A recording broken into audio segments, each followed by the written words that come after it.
Welcome back, everyone, to the PXP Let's Talk Success podcast. I'm Dre, joined as always by my co-host, Paul Plummer. Good afternoon, good morning, whatever time you're listening to this. Hello. Yeah. How was your weekend? Good. Yeah. Good. Do anything fun?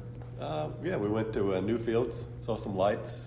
I think I just recently heard about that place. Yeah. Where's that at? It's down near Butler campus. It's in that vicinity. It's actually not on Butler campus. It's just south 38th Street and Michigan Road. Okay, I got you. Was it cool? Yeah, oh yeah. There's a ton All kinds of lights. There's a lot. It's there on the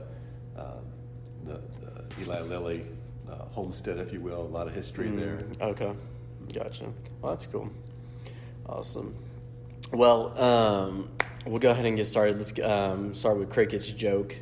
So her joke for this one is going to be, how do you throw a space party? I don't know. You plan it. I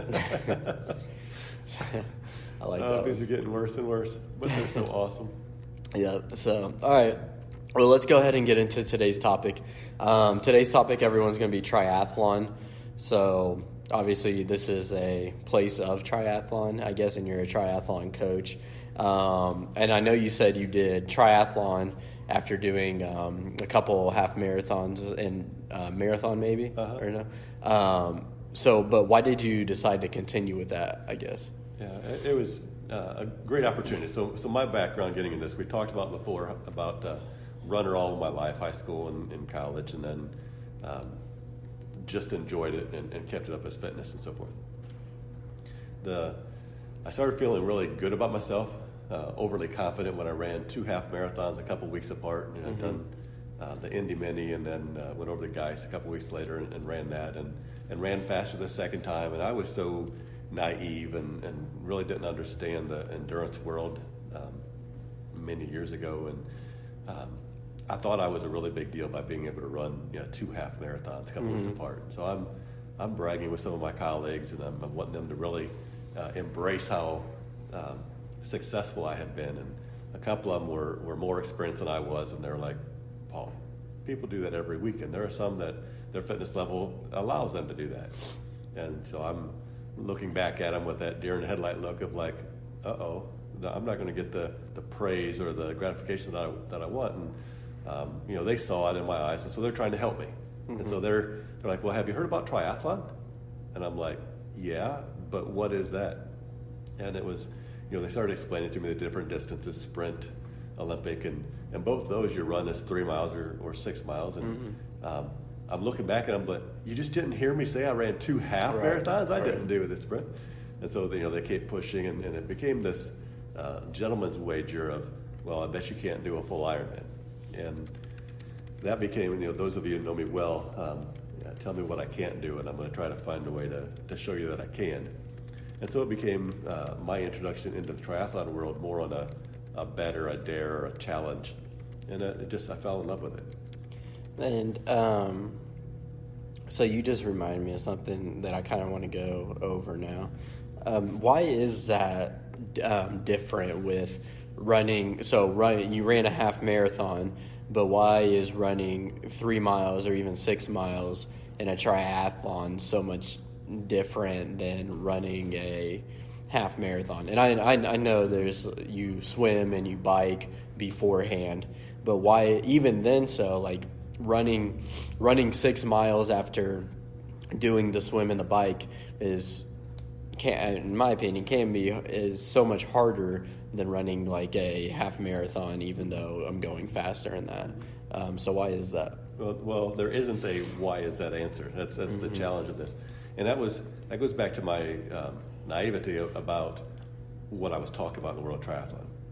I was trying to compare running 2 half marathons to only having to run 3 miles or 6 miles at the end of a triathlon. Yeah. And so what I didn't understand was that because of the other two, the swim and the bike prior to running, because of the different energy systems that you're using, a sprint distance, you're looking at about an hour.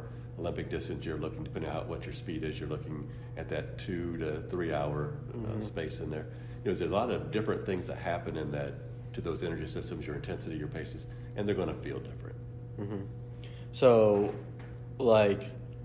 and one of the things that I've noticed is that when I get I think when I get off the bike and I start to run, that I think for some reason I feel like I have better runs when I get done off the bike than when I just go out and run per se. Like I've had runs here where we've gone out and ran, I don't know, 8 miles or whatever, and for some reason it's like it can be rough sometimes, but if I were to do the same 8 miles off the bike, for some reason I'm better. Like why would that be? Well, I think that goes to support one of the things that we try to do before any of our workouts, and that's warming up, right? So if you're doing a swim and done a bike, I would argue that you're already warmed up to go do that run. Yeah. And so it many times does feel better. If you take off and you're not warmed up, and what do most of us do, right? We put on our shoes, we outstretch our arms, we might touch our toes, we might do a little quick run in place, and then we're out the door and we're running, right? You haven't warmed up, you haven't done things. It's going to feel more challenging. It's going to feel different than if you would take the time to do some running drills, to do some stretches, do some dynamic warm up, do something to get yourself ready to go run, or even going out on that first little bit and not taking off and running. You know, maybe you're going to do some skip drills, maybe you're going to do some walking, get that heart rate up. Maybe you do some low intensity things, but you're going to have a better run if you'll have that warm up prior. That's what most people see. They don't understand. First time somebody does a triathlon, they don't have that same experience because their fitness level isn't where it could be in your situation where you're more trained, you're higher trained. You may have how it feels differently. You're not used to running off the bike, or if you haven't done a lot of bricks and you get that fatigue, you start running that first time or two off the bike, your legs feel heavy, they feel tired. It's going to give you a completely different sensation than the one you just described. Yeah. So there's a lot of different pieces to go into that. Okay. Most of it I would push back to that you've actually been warmed up, or that you're ready to do that run. I got you. Okay. Well, I just had those questions because you just reminded me of those as you were talking. So we'll get back on track though. So why did you want to coach triathlon then? Because you were competing in it and whatnot, but why did you want to end up coaching it? Well, I didn't know that I did. What would happen is, as an athlete trainer, I'm watching all these different bodies. That if I'm on the sidelines in college athletics, I'm watching people do things mechanically. I'm breaking down their sport. I'm watching, they come in and tell me they're going ache and pain here or there. I've watched what they've done, and then mechanically, I go back and look at that, and here's where some efficiency would help take some of those pains away. So I'm in the endurance world now. I've tried a few things. I'm feeling it. I'm getting my bearings within the sport, and I'm watching these people run, and mechanically they just don't look efficient. And then we'd have these conversations after a race or after an event, and they start talking about where they're sore and where they're hurting, and how many weeks they've lost, and what they had to do with injury patterns and training interruptions, that kind of stuff. And I started applying my background as an athletic trainer to the sport of triathlon, and just naturally fell into the coaching piece. I mean, just using my observational skills as an athletic trainer, my medical background, and then learned a lot more about the sport. Took several courses talking about the science and the theory of coaching and training, that kind of stuff, and just put it all together. Okay, I got you. What don't you like about triathlon? We'll start with that. Get the bad stuff out of the way. I don't know. I think it's fantastic. It's a blend of cross training. It's a great way not to get into a rut, so to speak. So you're not just swimming, you're not just running, you're not just cycling, you're not just lifting weights, you're not just working on your mobility and flexibility. It's a great way to combine all those pieces, well-rounded. Sometimes the trying to fit everything in that you want to do is really hard. But to be honest, I haven't found a whole lot that I don't like about the sport. Is there anything that you think they're missing on? Like anything that you think that could make the sport better by chance? I'm not sure where you're asking that question from. You're talking about the race organizers and that kind of stuff making it better? Or are you talking about athletes being able to compete? I mean, either, if you want. It doesn't. Yeah. Well, the second one is in my wheelhouse. And what I see a lot of is if you have good efficiency, great mechanics, and you have the strength to go with those, you can do this thing for as long as you want at pretty much whatever intensity you want to. A lot of people go into it and they get stuck into just running, just biking, just swimming, and they miss the other pieces of well-rounded fitness. Flexibility, strength, understanding how to form and technique and body balance and being able to feel what you're doing. If you can get all that to go together, you have such a better performance, and your risk of injury goes down. I got you. So we'll go into what do you like about triathlon. So, well, right. All of that. So being able to help somebody, put all that together. Because everything I just talked about in my head makes a lot of sense. I've been doing this a long time. Yeah. Being able to take each of those things and break them down and communicate that to an individual and make it make sense to them, that's real joy for me. If I've got a rookie coming in and we're just having a quick conversation about their goals and I see myself in them many times. We got these grand ideas of what we think what's going to happen because we've been successful at running or biking or swimming, and we're going to put it all together, and we've got this perception that's going to be just like that. It's going to happen really quick. Then be able to help explain what's really going to happen, or what that process needs to be, or how we can best build that body into a fitness machine. Okay. So, and so I kind of want you to sell me on triathlon, just because I think this will get out some more of what I'm looking for with this. So, like, say I'm a runner coming in. Like, why would you recommend triathlon to me? Several situations here. If I've got a runner who has an overuse injury, right, and every time they go out and run, they make it to mile 1, 2, or 3, and all of a sudden they start to get sore, start to get injured. That person gets frustrated. They feel like they're losing fitness. They want to be able to do something, but they keep getting hurt doing their run the way they're doing it. So they've got some sort of deficiency we need to work on. In the meantime, because they can't run or when they run they get sore, we can cross-train. Everybody wants to cross-train or has heard of cross-training, but be able to put that together where it's a productive thing, where they feel like it's not a situation where they're just stalling to get back to their real activity. So biking and swimming are great activities to add to that cross-training, and then it becomes just a natural fit if they want to go on to become a triathlete. One of the things that I find a lot is that people perceive that I try to create all these triathletes, or if you come in here that you've got to be a triathlete or want to do triathlon, and that's not the case. If somebody comes in, we've got people coming in that have been hurt, so we're doing rehab connection, or some people come in because they need to work on strength, and they like the way we do our strength there. Then they get involved in that, and then they see the cross-training effect, and it's just sometimes a natural migration where they encompass or embrace the world of triathlon. Do you think they were scared of triathlon before that? Maybe. Yeah. Maybe. Why? It can be daunting. There's a lot of stuff going on there. The perception of triathlon, most people don't understand that there's different distances. That they see what was on television, and most of what's on television is the full distance or the Ironman distance, and they see that, and that's their vision of triathlon. When there are multiple distances, there are all kinds of body types that do triathlon. There are all kinds of paces that do triathlon. There are individuals who are really great runners. There are individuals who are not great runners. Same thing with biking and swimming. You've got the whole continuum of those pieces.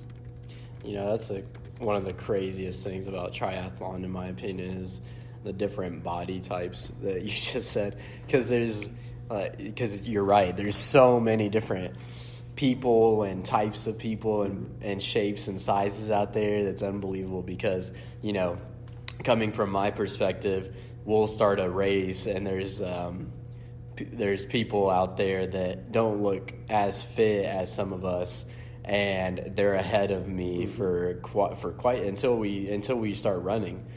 Pretty much, like they're ahead of me, and I'm like, and so I'll tell people these things when I'm just out here talking amongst our community and whatnot, how like even if you're not in the best looking shape, I guess, to the public eye, you still can go out there and have fun, and you'll be ahead of quite a lot of people if I mean, obviously, if you're a good swimmer and you start the swim fast, then you're going to be ahead of a lot of people who aren't fast swimmers. And unfortunately, a lot of people who don't look like they're fit feel judged, get judged, feel awkward about some of the gear that triathletes wear. I mean, a lot of this stuff is skin tight, right? Yeah. So you're looking at some skin tight shorts, and some people just feel uncomfortable wearing that. So that would intimidate many of them coming across.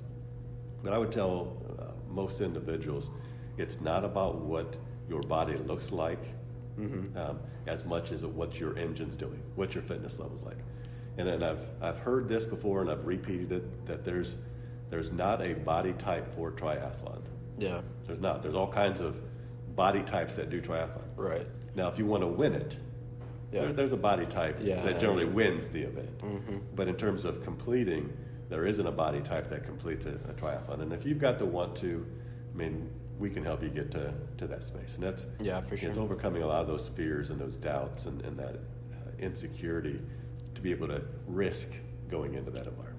Yeah, no, and I think that's really important about the sport. And I'm glad we got to this point because this is where I wanted to go. Where I think overall the community, from what I've seen, everyone tends to have a lot of fun and is very supportive. I mean, obviously our group is very supportive and whatnot, but when I've been out in all the races that I've been in, everyone seems to be pretty cool and be pretty nice, and there's just a lot of people talking amongst one another and all that. As an overwhelming majority, most triathletes, when you're out there, I mean, they're encouraging each other, they're smiling, they'll, especially on the run, as you pass somebody, or, coming and going, or even if you're going around somebody, there's usually a conversation of encouragement, several phrases of, hey, great job, keep moving, all those sort of things.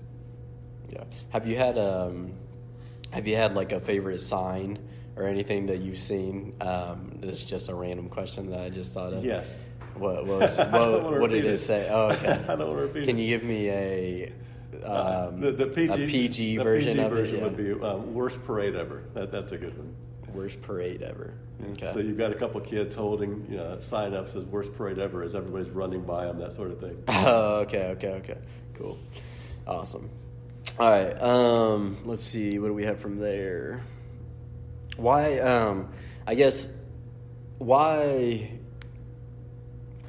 is triathlon such a big accomplishment, I guess? And I don't want to downplay that question or triathlon per se, but why do you think people think it's such a big accomplishment? I think it's because of the perception, from what they've seen on television, and especially if you've been watching it historically from when it got founded, there in Hawaii and the long distance, that kind of stuff. It's just a daunting thing. And so, when people can accomplish something that has that sort of perception, they feel really good about themselves. I'll push back a little bit. I mean, I don't care what the event is, but we've got people in here that are runners, swimmers, bikers, and triathletes. So they, would do their own sport, whether it's mountain biking or road biking or whatever it is. Open water swimming, indoor swimming. All kinds of things they're training for in the fitness world. And some of these runners are running marathons and Boston qualifying. Some of them are running 5Ks and having fun. I think for all of those individuals, and where I would push most of our listeners to really hone in what their goals are, what their goals are, what do they want to accomplish? What makes them feel good? What would be a challenge for them? So if I've been running 5Ks, for the last 5 years, and my pace is about the same. I might gain a few seconds here or there. I might have a really great day, and I got an extra 30 seconds added to my PR or from within those places. It's really hard to stay motivated to run these races and be within 15, 20, 30 seconds every time. Yeah. So when you add something to that, and you're still able to do those sort of things, that adds a bit of intrigue to it. It adds another challenge to things. When you add 3 sports together, it does those sort of things. Sometimes you take that 5K person, take them to a 10K, and it's just in that space. We're coming into the time of year when people start looking at what they want to do for their fitness goals, right? I mean, we've got the New Year's resolution stuff coming up, and everybody's going to be starting to think about what they want to do, and we've got the the group that traditionally has the New Year's resolution and they're really active in January and they, kind of fall off. The schedules get busy again and they're not able to do those things. The individuals that have the thought of if they would really want to do something, they've had this thought, I really want to do a triathlon, but, and I call it the baggage statement. I want to do it, but I've got this excuse, I've got this reason, I've got this perception. Those are the things that I would love to talk to them about. Many times those things that they see as obstacles, deterrents, or reasons why they can't do these things, they're not as big as what they think they are. Yeah. Even if sometimes it's an ache or a pain, a lot of times it's just a mechanical piece that we can correct pretty quick. Gotcha. What's in terms of like the events themselves, what's your favorite part about the triathlon events? Is it the race itself? Is it the venue? Or? I think it's all different, all pieces of that. I mean, I like getting there early, in the transition, get things set up, and then talking with the other athletes. If I'm coaching the athletes that day, I mean, watching their anxiety, watching their nervousness, helping calm them down, getting them ready to perform. I think watching what they do throughout the event, watching what others do throughout the event, of just how their swim go, how they react if it was a good swim, how they react if it was a bad swim, how are the transitions, what are things that they've done that were efficient, what are some things that they could do better when they're out on the bike, and watching when they leave and watching when they come back. There's usually a different look in their face. Yeah. There's usually a different perception when they come back in, whether their head's being held up and they're feeling strong, or whether they just got beat up because of the wind, or maybe there was a hilly terrained course. And then watch them take off on the run.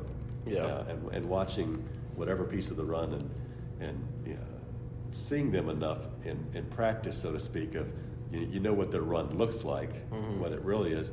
How does it look on race day? And be able to, sometimes give them encouragement of, hey, you need to do whatever that piece is. Most of the time it's telling them to stand up a little taller, get their shoulder blades back, and start engaging their glutes as they're running. Sometimes it's just encourage them to do what they're doing because they're doing it well. And watching those smiles, watch them come across the finish line, no matter how miserable it might have felt during the event. As soon as you get within a half mile, a quarter mile of that finish line, you start feeling really good, and you start getting excited about seeing that finish line. Gotcha. Okay. I was just wondering, what do you think about Ironman versus a marathon? So I've heard this before where they where it said that like if you run a marathon all out, it's harder than doing like an Ironman, even though there's a marathon at the end of an Ironman. Sure. What do you think about that? I think it depends on how you ran your Ironman. So I'm assuming we're talking about a full distance Ironman and a marathon. Yeah. We're trying to compare those two pieces. Where in a full distance Ironman, we're doing a 2.4 mile swim, we're doing a 112 mile bike. Unless you're at Chattanooga, then you get to go an extra 4 miles and go 116 miles on a bike, and then go run a marathon off the bike, versus just running a marathon. When I run a marathon, and it's only a marathon that day, I hurt more after that than I do after a full Ironman. Really?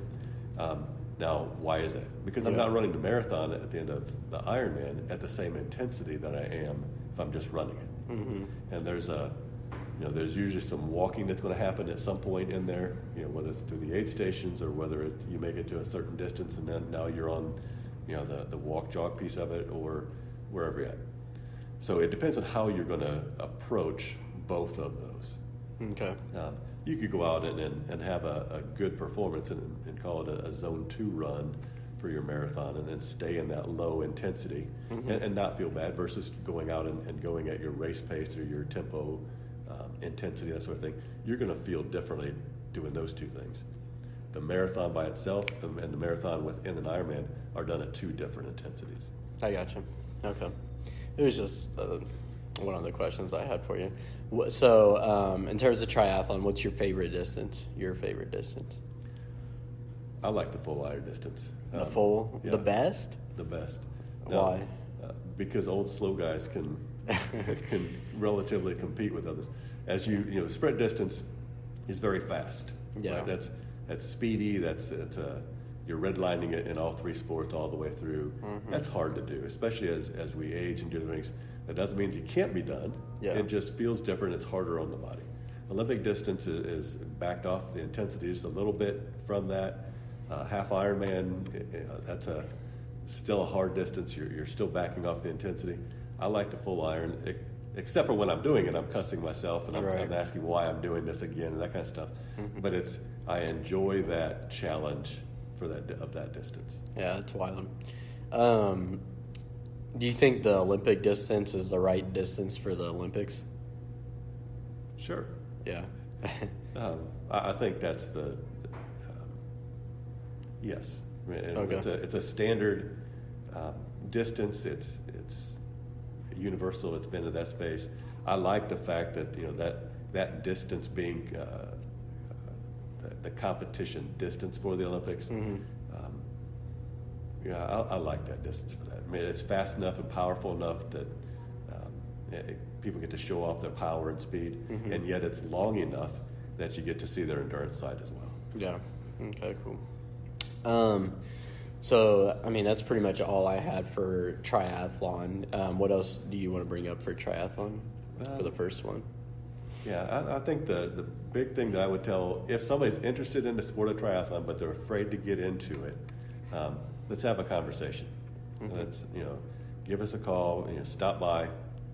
A lot of the conversation or misperception about triathlon is people think that they can't do it because, and they've got this laundry list of reasons for them. Maybe it's their body type, maybe it's their current fitness level, maybe it's a nagging injury, that sort of thing.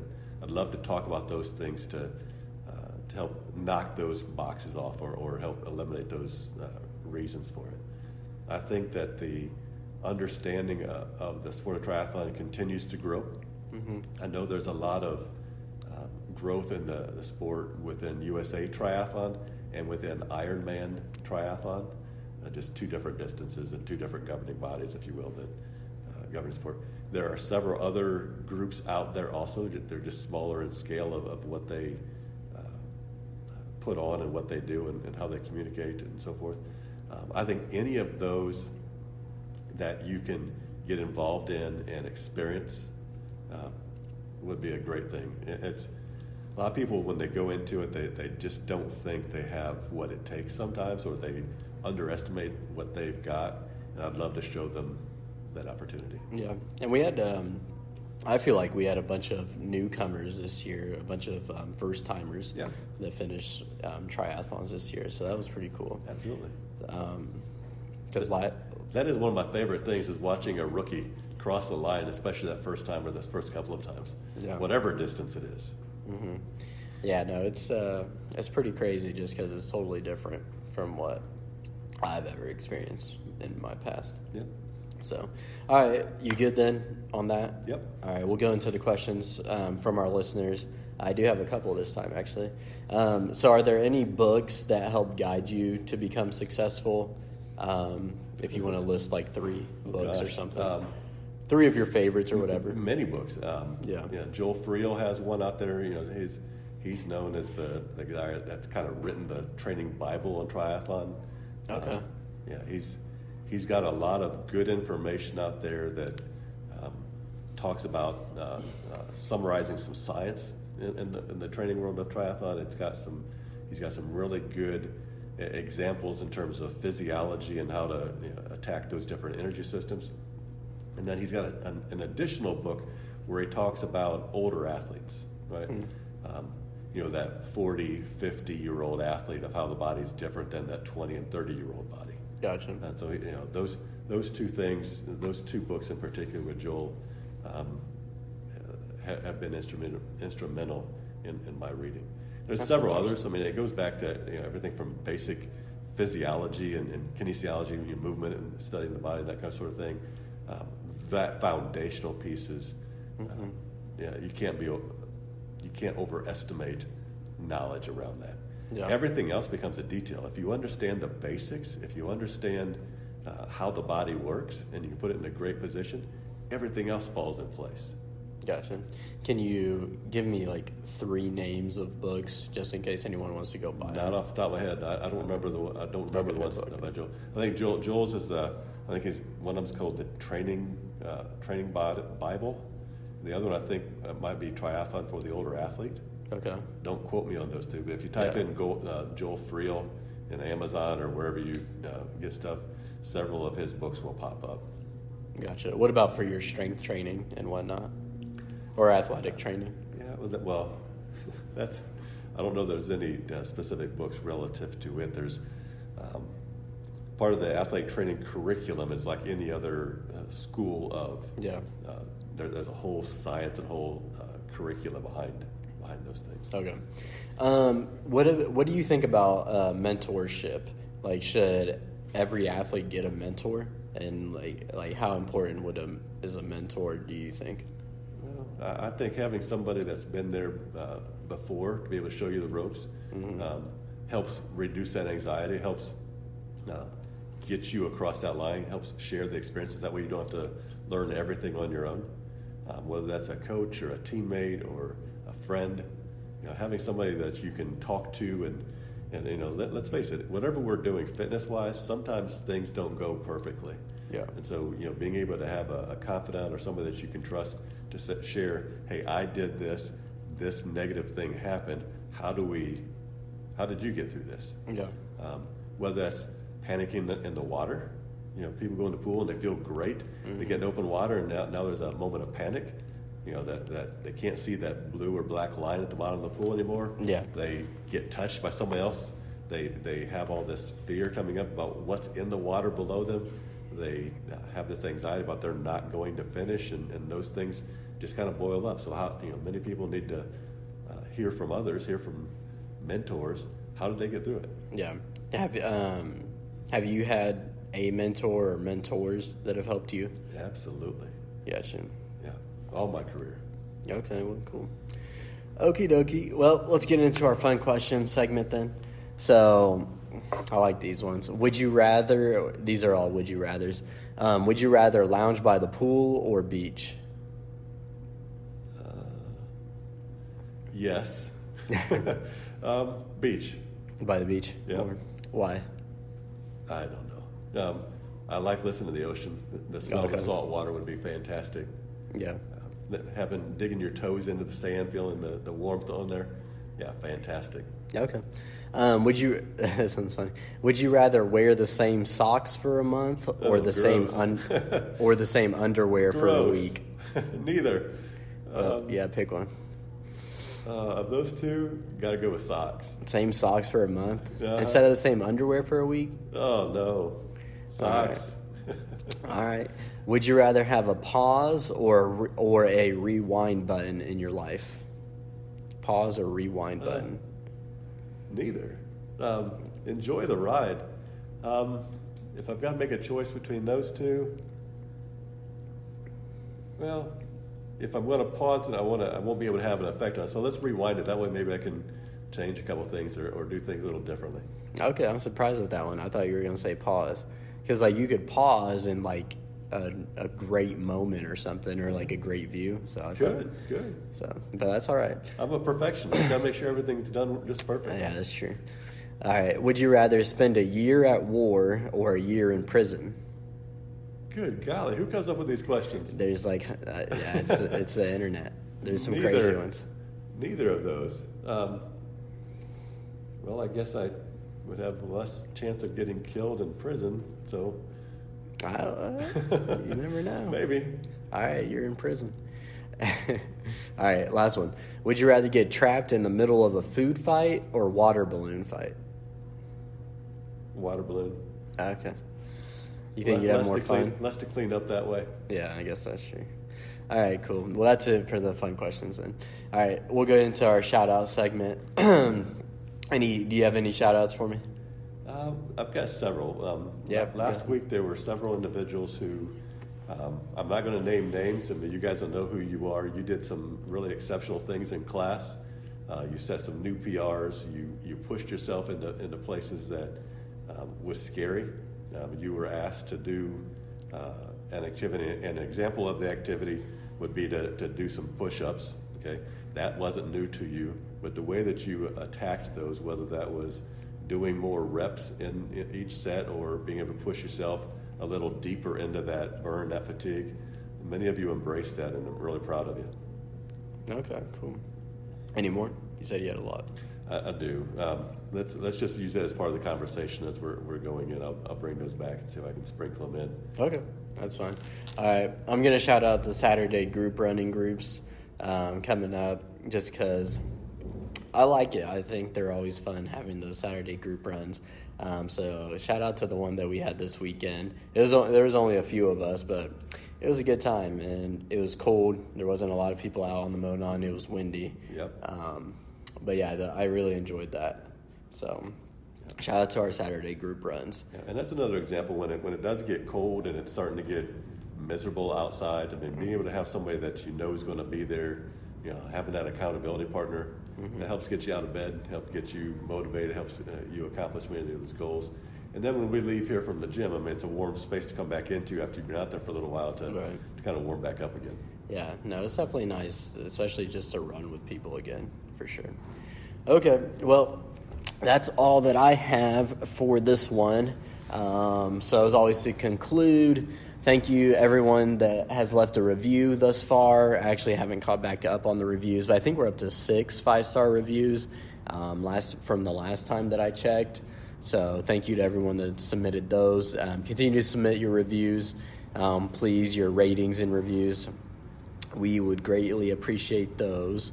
We're still having a sale, so still have our PXP merchandise sale going on over there. So you can come in and get 35% off T-shirts, pullovers, and sweatshirts, and then 15% off triathlon and cycling clothing. Great Christmas gifts. Yep, absolutely. Especially getting a sale on any of that stuff is nice because it's not cheap. December, don't forget, December newsletter is out. So if you haven't looked at that yet, you need to go look at it, open it, and see what all is in there. Don't forget to read it and then share any feedback that you have with that so that we can get it updated to your liking. But I liked it a lot. I thought the newsletter was good. And if you didn't get a copy, you can go to pxpendurance.com under the blog. There's a link at the top of the page with blog, and you'll be able to find it there. Or go to the website, and there's a place to sign up for the newsletter. Yeah, awesome. And then bingo started today, actually. Totally did not get the bingo boards printed out because I was dealing with a lot of sickness this weekend. But don't forget to come in and get your bingo boards. They are going to get printed out today, I promise. And then if anyone did anything spectacular in class today that got them a space on their bingo board, Paul will sign off on that still. So PXP bingo has officially started. So we'll see who wins, who's our first winner, and what prizes everyone's going to get. So don't forget to grab your bingo boards here in the gym. And then sponsorships. Don't forget anyone that wants to sponsor the podcast or have a segment on the podcast. We'd be happy to do that for you. We can create an ad for you or post your ad. So feel free to ask about sponsoring the podcast. And then like, share, and subscribe for us, please. The podcast is on Apple Podcasts, Spotify, YouTube, and then all other podcast platforms out there, Google Podcasts, Samsung Podcasts, all that fun stuff. So please like it, share it with a friend, share it with someone that you might think might benefit from the podcast, and then always give us your feedback and let us know what topics you guys have for us as well, because we will always try to get those done for you. If you have a topic for us, we'll go over it. Always submit your questions. For sure, we need all of your questions just so that I can have Paul answer them on here for you. So feel free to send your questions to him or me, and we'll get those on here for you. So that's all I have. Anything? No. Thanks, everybody. Hope you've had a great week, and we'll see you next week. Yep. See you guys next week.